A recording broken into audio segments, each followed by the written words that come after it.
Les lois qui interdisent encore la magie, le duel ou les fantômes. Il existe des lois que le temps a oubliées, mais que la justice n'a jamais effacées.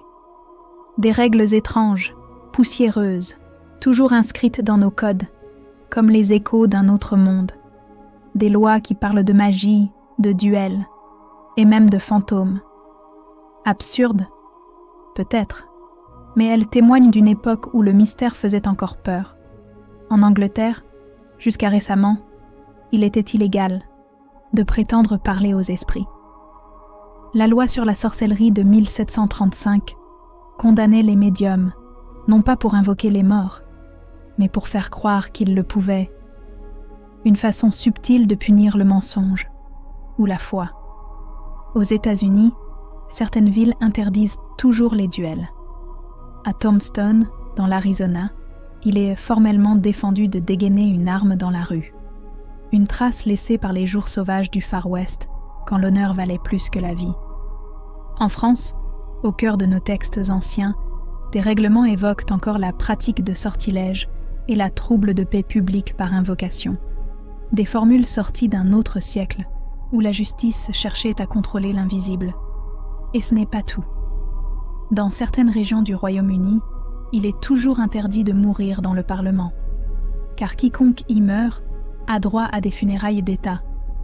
Dans le Connecticut, tu ne peux pas appeler un fantôme pour témoigner dans un procès. Et dans l'Illinois, tenter de vendre une potion d'amour peut encore être considéré comme une fraude. Des lois oubliées, écrites à l'encre du passé, mais toujours là, quelque part, dans les marges de la légalité. Comme des cicatrices du temps, gravées dans le marbre des institutions.